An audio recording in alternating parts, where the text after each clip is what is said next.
By the end of One Piece, Pluton will fall into the hands of the worst possible pirate, Blackbeard, who will use the ship to wreak havoc across the world. Almost all signs point to Blackbeard being perfectly set up to get this weapon, ahead of all other competing factions, and acquiring it will likely be one of the final stages of development for him as an endgame villain for the story. To begin with, we can easily cross off several major factions that are unlikely to ever get Pluton. The Cross Guild would probably be taking the buggy gag a bit too far by giving him a weapon of mass destruction.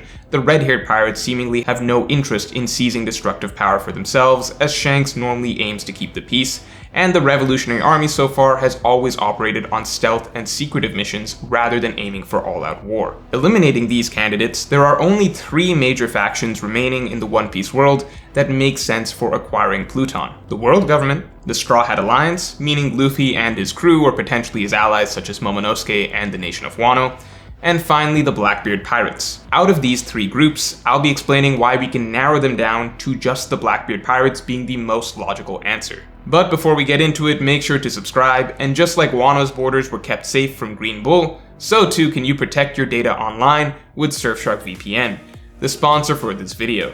Surfshark is an award-winning VPN, and in case you don't know, VPNs allow you to virtually swap your location online to anywhere in the world, meaning that you can get access right now to free streaming in other countries that you are blocked from accessing in the United States or other Western countries. That means you could even get access to anime that is only available for streaming in Japan, not to mention movies and TV shows from other countries. And on top of that, Surfshark completely protects you while you surf the web. While you're using Surfshark, no one can get your information.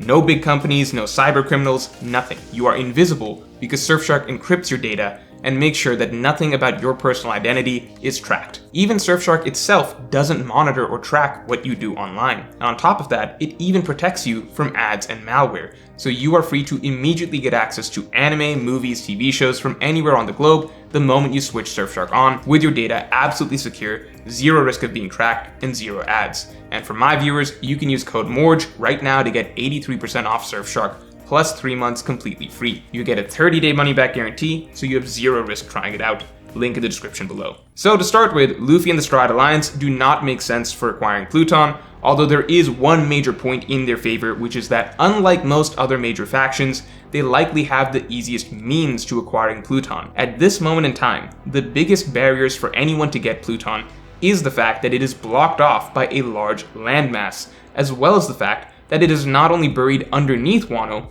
but it is also trapped under a huge body of water. However, Momonosuke may be able to unleash Pluton, and we got a bit of a glimpse as to how this could be possible during the Wano arc itself. We know that Zunisha can suck up tremendous amounts of water, enough to literally flood all of Zou, and we know that Momonosuke can control Zunisha. In fact, when Oda was teasing the idea of Momonosuke opening the borders during the climax of the Wano arc, and Momo ultimately told Zunisha that it wasn't yet the time, after which Zunisha wandered off, that could possibly be hinting at how the borders could hypothetically be opened and Pluton unleashed if Momonosuke had chosen to do so. Zunisha could potentially drain all of the freshwater out of the lower levels of Wano, after which it would be much easier to explore and excavate Pluton. It's unknown whether or not Zunisha has the physical strength to actually destroy the land barrier surrounding Wano so that Pluton could be let out, but it actually wouldn't really matter either way, as once they dig up Pluton, they could just use Pluton to destroy the landmass surrounding Wano from the inside. I mean, that's pretty much what Pluton does. It's a warship designed to destroy islands. So on the one hand, it is actually logically feasible for Momonosuke to be able to unleash Pluton, which is something that almost no other major faction in the One Piece world is actually capable of doing. But even beyond that, in terms of character writing, it could actually be very important for Momonosuke to ultimately be the one to do so. The Wano storyline began with this mission to open the borders of Wano country. This directive became something that Momonosuke had to grapple with during the Onigashima battle, as to whether in fact it was correct to open the borders just yet. And ultimately, he decided to hold off for the moment, which was actually praised as being a wise decision. At the same time, it was implied that this is based on Momonosuke's judgment at this moment in time, and that there may come a time where he decides that it is right to open the borders. Interestingly, the other conflict Momo grappled with during the climax was whether it was better to try for peace or to take a risk and fight, and ultimately, fighting was the correct decision that he landed on. You could extend this to the broader decision as to whether or not to open the borders of Wano country, as we now know that opening the borders would be unleashing the destructive warship Pluton upon the world. So at the moment, it turns out that Momo choosing not to open the borders was interestingly the safer decision in hindsight, but when the final war comes around, I wonder if we may get to a similar crossroads where Momonosuke realizes that he does have to fight, and that he does have to open the borders of Wano country to bring out Pluton and all the risks that come with it. I think there's a tremendous amount of potential there for Momonosuke to be the one to actually open the borders and unleash Pluton. However, no matter who actually unleashes Pluton, I still think that Blackbeard has an even more convincing case for actually acquiring Pluton for himself in the end. Before we even get to the reasons surrounding Blackbeard, let me first explain why I believe it is unlikely that the good guy's side, meaning Luffy and his alliance, will actually have Pluton in the endgame, regardless of whether or not Momonosuke is the one to release it. I think first and most importantly is the fact that Luffy himself doesn't believe he needs Pluton on his side. This is pretty big. Luffy throughout the story is fairly adamant about doing things his way, so he will often deliberately avoid easy hacks or extra advantages when he can. If Luffy says he doesn't want Pluton, then I believe him. Not to mention Luffy already has an ancient weapon by his side, Shirahoshi, so it's debatable whether he really needs another one. However, there is a long-running theory in the One Piece community about how Pluton may be necessary for the destruction of the Red Line, a long-running theory that I talk about at length in this video that you can click on above my head. Meaning that even if Luffy doesn't want Pluton for the sake of fighting a war, he may need it at some point simply to logistically accomplish certain goals. And so he may in fact need a Pluton whether he likes it or not. After all, even when Luffy refuses certain advantages, such as a huge fleet of subordinates, sometimes he ends up having to get it either way because the story just logistically demands that he have it whether he likes it or not. So sure, maybe Luffy simply needs Pluton at some point even if he doesn't personally want it. But in that case, I highly doubt that it would be the existing Pluton in Wano that Luffy picks up, as there is a certain character who seems practically destined to build a new Pluton himself, and that is Franky. It is no mistake that this very chapter where Luffy refused Pluton is the same chapter that we were reminded that there is one man in the world who currently knows how to make a new Pluton, and that is Franky. Even though Franky destroyed the blueprints, he's such an extraordinary shipwright that it's likely that he's memorized the blueprints already and knows exactly how to build the ship if he wanted to. And it's not just that Franky knows how to build the ship, it's the fact that his entire story seems to be pointing to ultimately building that legendary ancient weapon.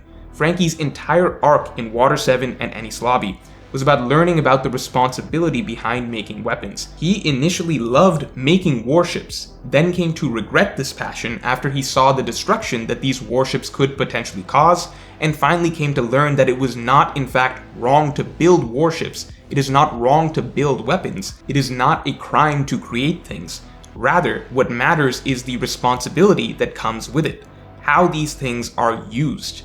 And that's why it was so important that Franky learned this lesson, as he has been entrusted with the greatest responsibility of any shipwright in history, the legendary blueprints of Pluton, handed down over centuries, also that one day, when it is necessary, when it is the right thing to do, a new Pluton can be built for the correct purpose, which would be to fight against and counter the evil misuse of the existing Pluton. As such, it is very likely that this need will arise in the story, with the existing Pluton falling into the hands of an evil force. Franky's story can come full circle, ultimately carrying out the long-running will of the shipwrights to build another ancient weapon, but this time with the right purpose behind it, the responsibility and intent to create a weapon that will be used to protect. And finally, let's not forget that should Pluton be needed by Luffy at some point in the story, it would be far more meaningful for Luffy to acquire Pluton thanks to the crewmates that he's bonded with and that he trusts.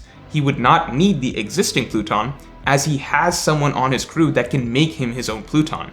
And as we all know, the value of Luffy's crew, as the ones who will ultimately make him the Pirate King, has been stressed repeatedly throughout the story, which is why I feel it's far more likely that any Pluton that the Straw Hats ultimately have, if they end up needing it, would be a Pluton built by Franky and not the existing one in Wano, thereby completing Franky's character arc and destiny, and once again showing the value of Luffy's crew with regards to him achieving his goals. So in short, there is a great case to be made that Momonosuke may ultimately be the one to open the borders of Wano country and unleash Pluton, for better or worse. But it is unlikely, in my opinion, that the Straw Hats ultimately use this Pluton for themselves. It is more likely, in my opinion, that an outside party gets their hands on it, which brings us back to the world government and Blackbeard. The world government is fairly easy to write off for now, in my opinion.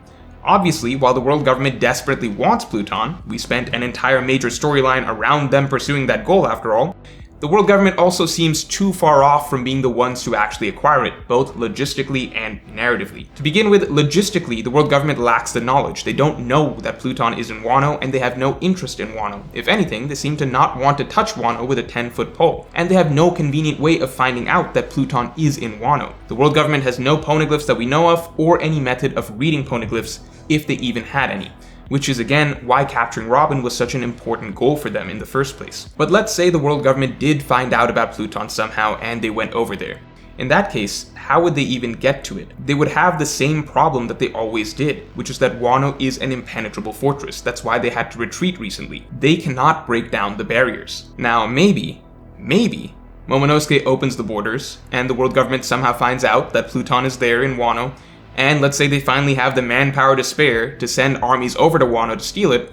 Even if all of this was the case, I think that narratively, there's just not a lot to support the world government getting Pluton at this point in time, at least in comparison to Blackbeard, who again I will get to in a second. The world government, as it is, already has a source of extremely advanced weaponry, and that is Vegapunk. We now know pacifistas were just the tip of the iceberg. The world government has been hyping up the SSG for a long time now as a force comparable to the Shichibukai, which is pretty insane considering we know that a group of Shichibukai are now being labeled a Yonko Empire caliber threat. The world government already has no shortage of powerful New Age weapons, and that's kind of been the angle that Oda's been writing for them in the arms race so far. That's not to say they couldn't use Pluton, or that it wouldn't make them an even bigger threat, but there's also one more ancient weapon to consider, which seems very possibly very fitting for the world government to acquire, or that they possibly already even have, which is Uranus.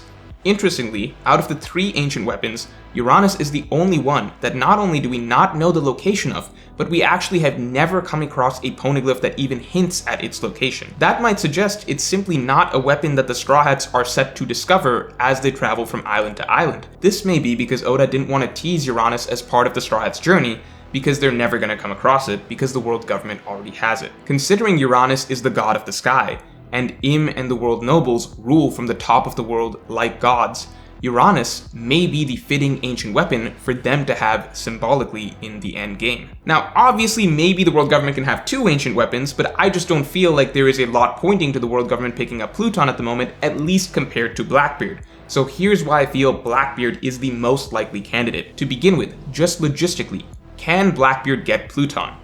Yes. In fact, Blackbeard is maybe the best equipped individual in the entire world to do so.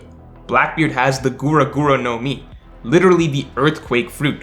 There's not a single fruit in the entire One Piece world better suited to destroying the large land barriers around Wano than Blackbeard.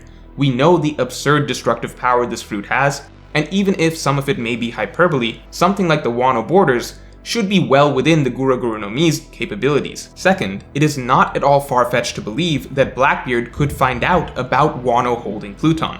I and many others believe that Blackbeard is the most likely candidate for who Caribou has been talking about this entire time, as this mysterious boss that Caribou has been trying to get information to about the ancient weapons. It's hard to think of anyone else that makes sense as being his boss, considering at the moment we know it's not Kaido, we know it's not Big Mom, the world government, any of the supernovas in Wano, and it's very likely not Shanks. Blackbeard just seems like the most likely person that Caribou is set to feed information about the location of the ancient weapons to. So Blackbeard definitely has the means, and there's a good chance that he's about to pick up the knowledge. But those are just the logistical points. Beyond the logistical points, narratively speaking, Pluton fits Blackbeard better than any other candidate. To start with, it seems as though the final villains we have set up for the story are Blackbeard and the world government. As I said before, it would make for some fitting symmetry if heading into the end game of the final battle, the world government has one ancient weapon, Uranus, and Blackbeard has another ancient weapon, Pluton. But more importantly, it fits what both evils represent. If Uranus, the god of the sky that rules from above, is fitting for the world government that rules over the world like God, then Pluton, the god of the underworld, darkness itself, fits Blackbeard. Especially considering what the weapon Pluton is, a weapon of mass destruction. It destroys everything in its path. That is thematically fitting with Blackbeard and everything that he is about. He is all about destruction and tearing down. That is his goal, to destroy everything, tear it all down, reduce the current age to rubble. He himself has become a pure destructive force. His two fruits that he brags about, the Darkness Fruit and the Gura Gura no Mi, are purely destructive abilities, as he himself explains. The power to turn everything to nothing, and the power to destroy whatever he wants. Pluton, the warship that is built solely to destroy, perfectly fits Blackbeard himself. It matches the abilities that Oda has been giving him. It matches his goal and vision and what he represents as a villain. And even the namesake Pluton, invoking imagery of darkness and the underworld, is perfectly in line with Blackbeard's own persona. So all things considered, no matter how Pluton is ultimately unleashed, be it Momonosuke or not, I believe we will see the ancient weapon in Blackbeard's hands by the end of the story. So let me know if you agree with Blackbeard getting Pluton in the comments below, and if you enjoyed this video then definitely like, comment, and subscribe, and you can support me on Patreon for my extended thoughts on this and all future topics.